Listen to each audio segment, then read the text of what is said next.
you thought the blunders could not get worse, comes another shocker. This time, 55 passengers left stranded on a tarmac while their flight leaves without them. Yes, you heard it right. A Go First flight from Bengaluru to Delhi actually took off without 55 people who were still in the transit bus from airport to aircraft. Here's what happened as per passengers. They checked in, got their boarding passes and got onto the bus that takes you from the airport to the flight. They were in that bus for over an hour as per passenger accounts and then found out the flight has left. Let's first listen in to what the passengers said.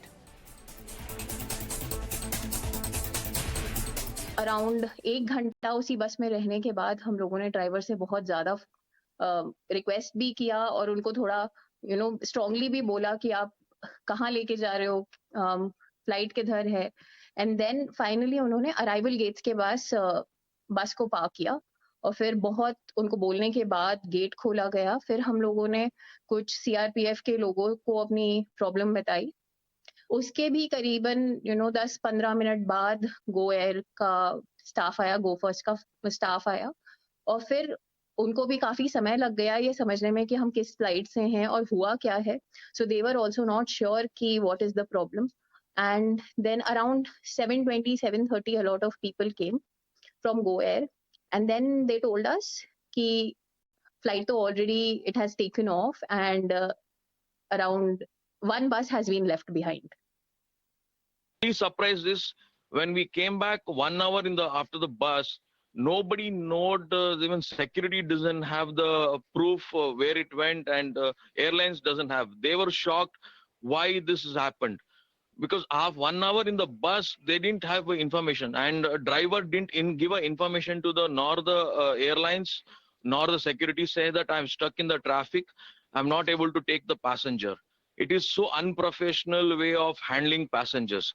After requesting so much time, if they are not able to understand the passenger pain, and we've had to go to harassment kind of a thing, and we had to request so many things. He's giving a lot of unwanted words. Well, I'm arranging. I really don't know the way they handle passengers. And really shocking, 55 people in the bus, and they don't have any clue of the passengers where they went. So now here's what the airline said. Go Fast has called it an inadvertent oversight. The airline crew has been derostered pending inquiry and DGCA has been issued a show cause notice. Now this is becoming a standard practice. Incident takes place, passenger speaks out, media covers it, airline issues apology, crew is derostered and DGCA issues notice. What we're asking today is, how is this process ensuring such incidents don't recur? Let me now go across to my colleague Madhav, who's reporting what the DGCA has asked today. In the instant case, and this is very important because the DGCA specifically says multiple mistakes such as lack of proper communication, coordination, reconciliation and confirmation have resulted in a highly avoidable situation, and therefore DGCA has issued show cause notice to accountable manager or the chief operating officer of Messrs Go First as to why enforcement action should not be taken against them for dereliction of their regulatory obligations. To allow the principles of natural justice, they've been given 2 weeks time to submit their reply to the DGCA. You're right that it is right after this, about half an hour after this, that the statement of Go First then comes out, where they say that they sincerely apologize for the inconvenience to the passengers due to the inadvertent oversight in the reconciliation of flight G8116 from Bengaluru to Delhi. But this is a very, very blatant violation. Remember that even if baggage is of a particular passenger do not reach the destination in time, that itself is also considered a big violation. So how is it possible that an entire busload of passengers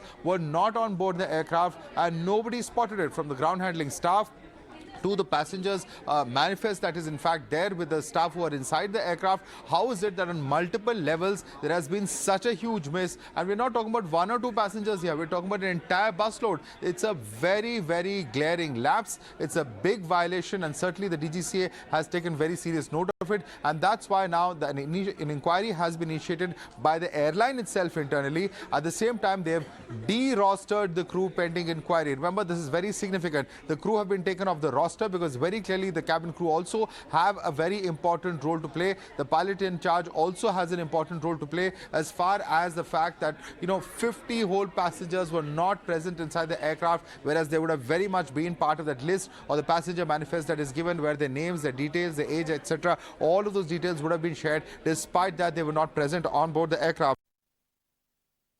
All right, Parvez Damania, aviation expert, with me on the show. Devesh Agarwal, Chief Analyst, Bangalore, aviation.com, joining me today. Dr. Sanat Kaul, former Civil Aviation Joint Secretary, on the show, as well as Captain Sanjay Karve, aviation expert. Welcome to all of you, and thank you so much for speaking with us. Another day, another goof up. Devesh, let me begin with you.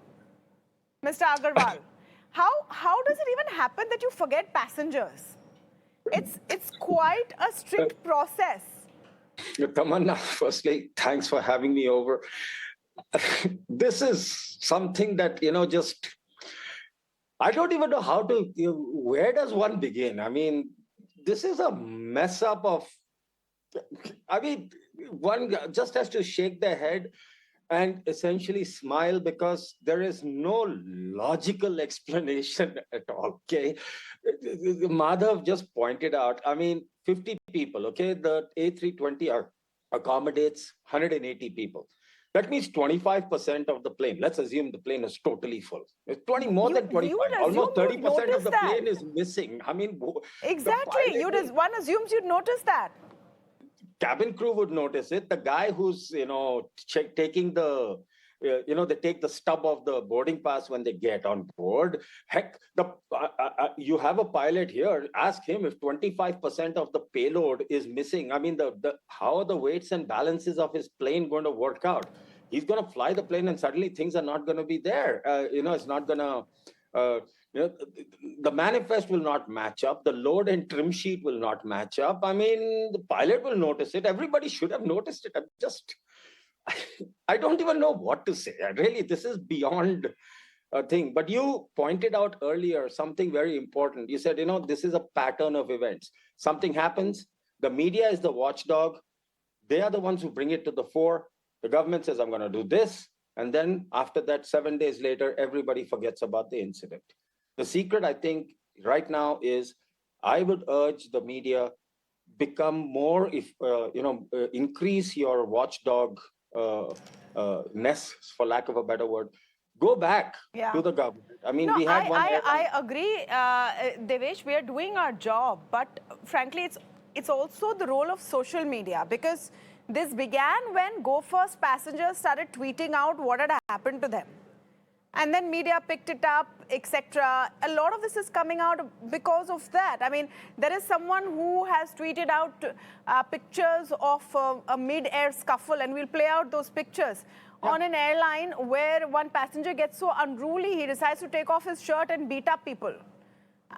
It's just becoming ridiculous. So it is aware citizens, aware passengers who start exposing all of this. And these videos, like you're seeing on your screen, are put out, they go viral, then we investigate. It's still not explaining why these messes are happening. Parvez Damania, what's your take? Is it that airlines are struggling to be profitable? They're cutting corners to the extent where the basics are slipping up?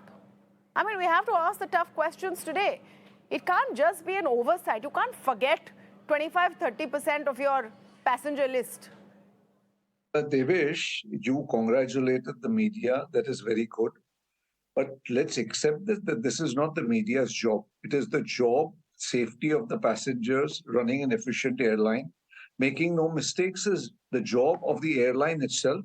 And monitoring the safety is the job of the DGCA. There's a government body in place to monitor the safety standards and see that these mistakes are not made. So I think there's a huge lapse on part of the airline.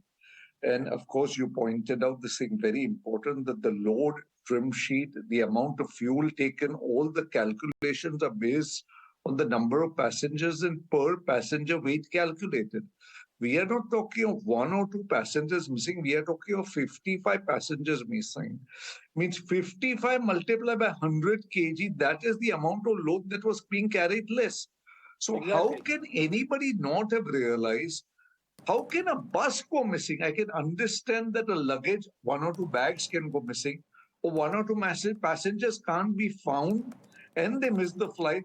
But an entire bus missing is like a comedy of errors. It's like a joke, I think. It's not even, it's funny, the whole situation that one bus went missing and nobody realized, and the plane took off without busload of passengers. And I'm sure DGCA will come out heavy on these people, but it is again not the job of the DGCA.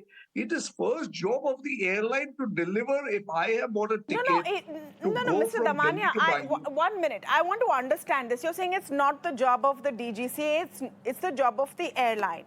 Now, admittedly and evidently, airlines have been failing time and again. I mean, today there was a pebble in someone's food. We already know what happened in P-Gate. We've covered that extensively. There seems to be more than one instance when, drunk passengers, etc. So airlines clearly are not 100 on 100 right now. And I'm being kind here.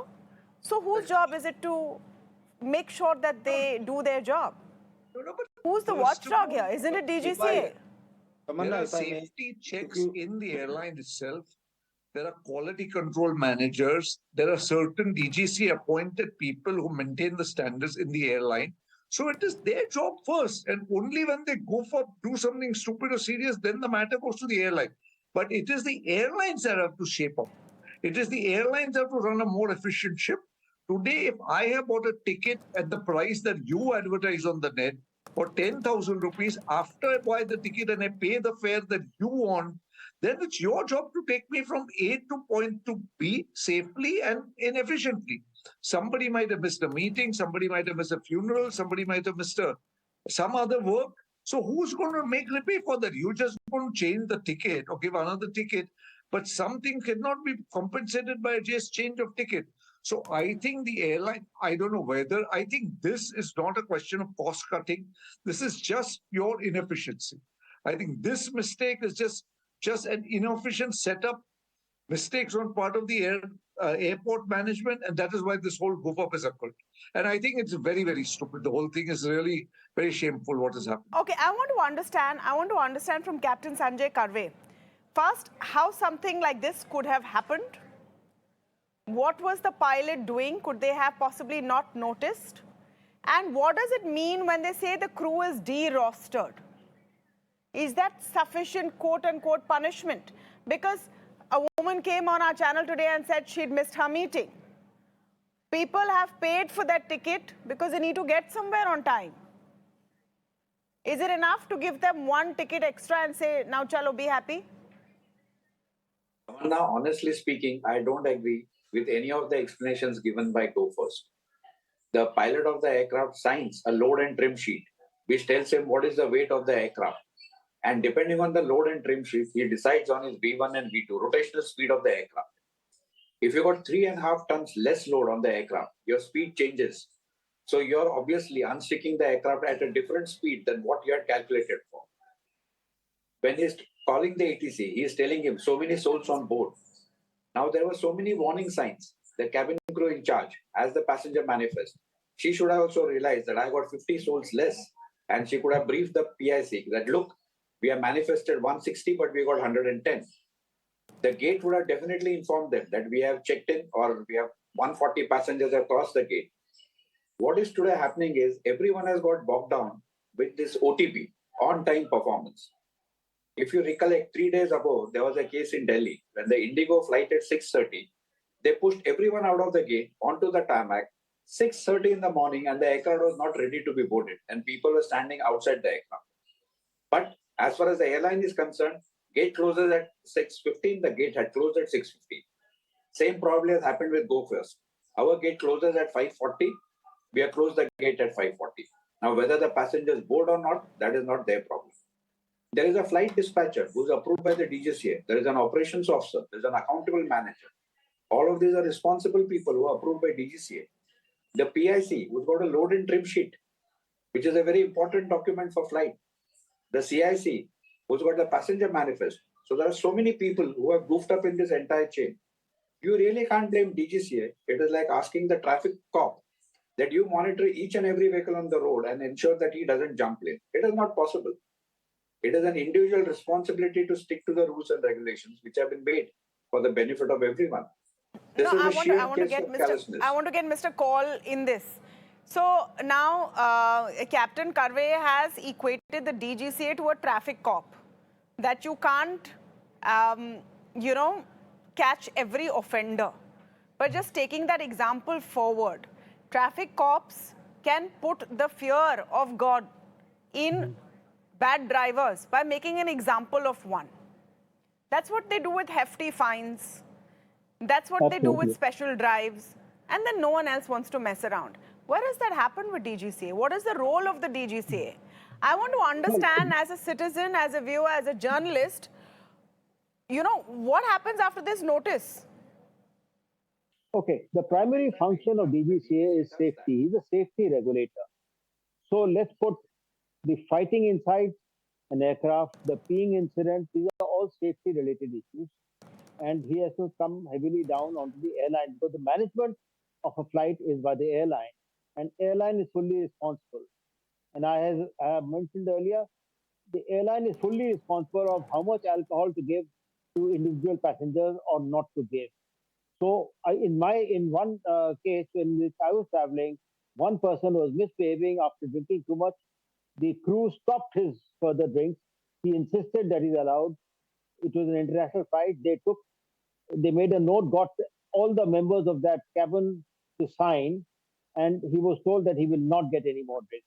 So there has to be, and this was an Air India flight, incidentally. So what I'm trying to say is the crew, both the captain and the cabin crew are both equally responsible for management of the flight, and they are not doing their job in the present few cases.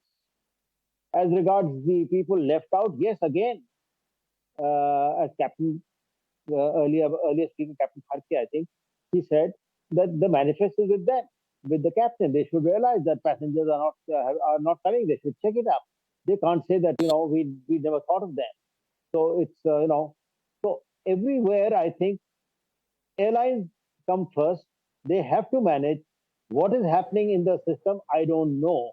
It is an aberration. It was not happening earlier, and it started happening now.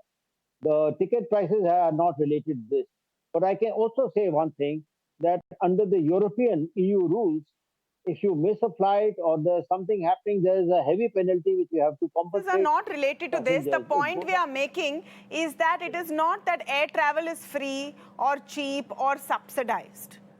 And prices have been going up in line with international crude prices and increase in passenger footfalls. Service can't drop so dramatically at the same time.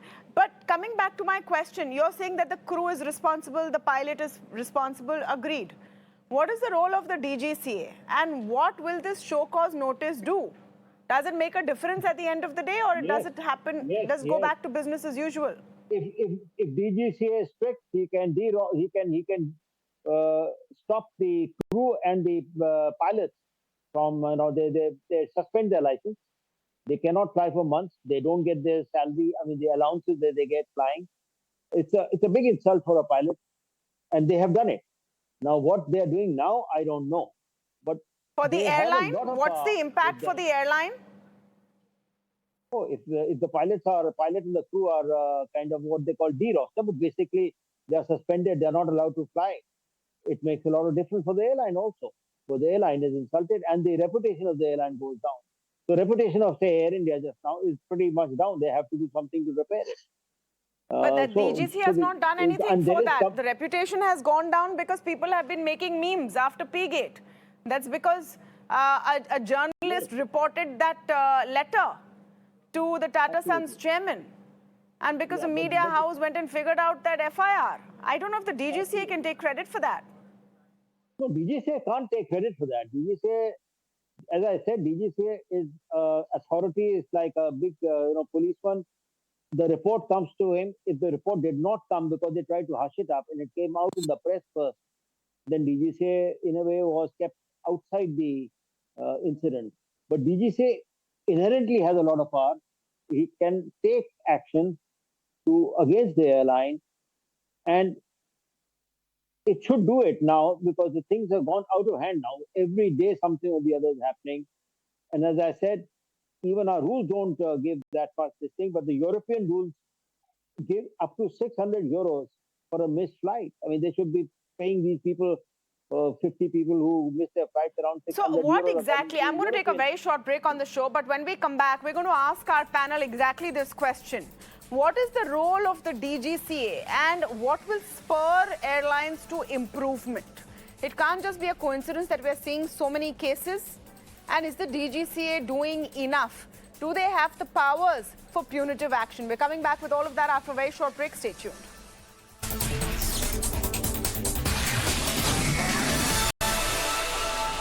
All right, welcome back. You're watching Beyond the Headline. We're talking about the latest fiasco, aviation fiasco, this time with Go First. But it's not the only incident. In the latest, in case you've just joined us, 55 passengers were left stranded on the tarmac in a Bengaluru to New Delhi flight because the flight left without them.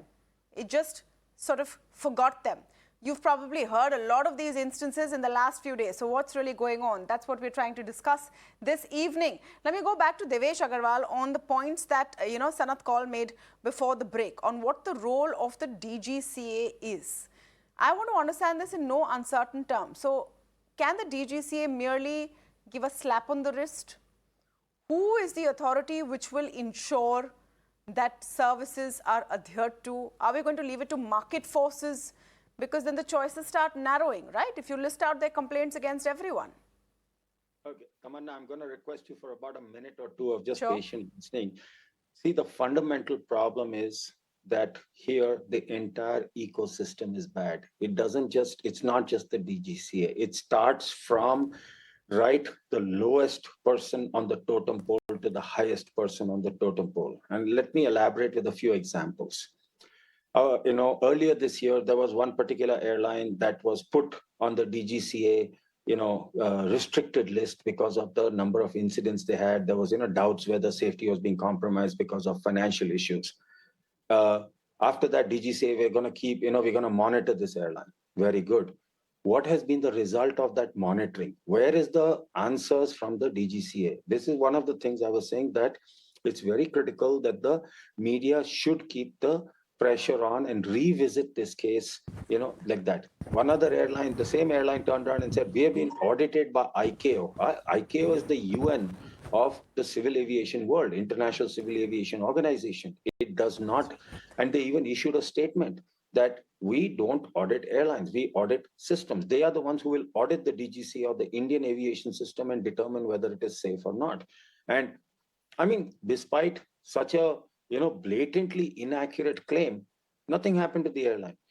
You're talking about everything here. The fact is, I am so surprised that the PR or whoever is the crisis manager of Go Air hasn't been on the media channels whole day saying, yes, we screwed up this thing.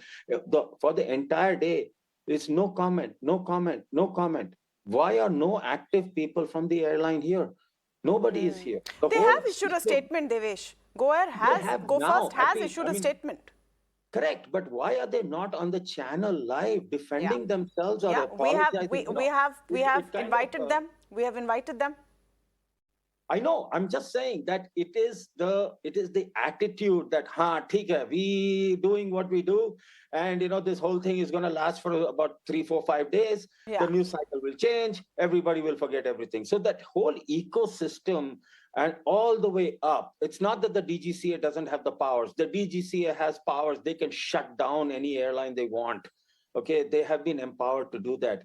I'll give you a simple other thing. In I think April or February of 2014, the government passed the Civil Aviation Authority bill. It cleared Parliament. It has never. It cleared the cabinet. It has still not entered or been presented in the cabinet. The intent was to create a completely independent civil aviation authority, which would be manned by technical people who are not subject to, the I wouldn't use the word whim, this is actually a wrong thing, but the ecosystem of the Indian Administrative Service. Not to say that the IAS is a bad organization or anything, but then, there are things within that, and a regulator's role is to be independent, and it has to be, sort of very, very this thing. What have we heard? As I said, I used that other airline with safety as an incident. Now we talk about P-Gate. Give it 15 days, people will forget it. That's what I'm saying. Parvez Damania, there's no question that it's bad publicity for the airlines. They're not, running airlines to harass passengers. They're clearly running airlines it's a business. They want to give their services and they try and fix it. But we're asking a bigger issue here. It's not about just X, Y, or Z airline. It seems to be a systemic loophole where there is no accountability at the end of the day. You have palmed off one free ticket, said sorry, and that's it. Is that the aviation industry is growing so fast that I can assure you, in spite of this goof up, tomorrow all flights of Goa will be full. There is so much demand and so many people are flying that tomorrow people will just go on the net, see what is the cheapest flight Bombay to Goa, and if it's a Goa flight, they will book. So there is no, in a way, the demand is so fast that there is no competition left. You cannot say. No, but then that's why you have regulators. That's why you have regulators. You can't have monopolies where, you can cut down on services like this. No, but that is because the growth is, that is what happened with the other airline, that half the fleet was grounded, the engineering spares were an issue. Because the worry is, if the growth is so fast and the demand is so much, so people are saying, kya hua? Itna publicity bad hua, 2 din log bolenge. This is wapas load chalu ho jaye. Today I can assure you, all airlines are flying at 90% load factor, 90% plus load factors. Nowhere in the world you can see these kind of load factors. So these kind of bad publicity, this passengers being left behind and small ones, of course, the P-Gate was a very, very serious issue, and it must have really affected Air India very badly. But these kind of things like passengers left behind, baggage left behind, delays, passengers are, look and get on the next flight available, whatever the cheapest is available. And again, no more are the days where flights were cheap. Flights are expensive in India. People are paying top dollars. That is why more so the airlines have to be more careful and be very, very particular delivering service. I'm not saying service standards in India are bad. People are doing a good job, but at the same time, in the rush to take as many more passengers as possible, do as many more flights as possible in the shortest possible time, these kind of mistakes are occurring, and these could lead to very serious consequences. My question is, after every new incident is reported, are the boardrooms of all airlines, running in India, taking cognizance and making sure they don't have a goof up next? That systemic pressure needs to be there. We need to know from the DGCA what happens after those show cause notices go out. What happens? Where is the penalty? No, see, mostly what happens, but I'll just tell you an idea. Mostly what will happen, the pilot, if they find that the pilot was responsible or the co-pilot responsible, the crew, they will be derostered. Depending upon the airline's influence, depending upon how serious the DGCA thinks the incidents, he could be derostered for a certain number of months. Or if the matter is extremely serious, and DGCA feels this pilot is really goofed up and this matter is very serious, then his license can be suspended for 6 months, 1 year, 2 years, whatever the DGCA seems like. But beyond that, the chances for a situation like this, an airline being grounded are extremely, extremely rare. Chances are negligible. So the culpability is from the airline, but the penalty is paid by the crew and the pilot. Important to understand this. Important to understand this, important to demand accountability. I have to wrap this here, but I want to thank all of you for joining us on the big story this evening on Beyond the Headline as we move on to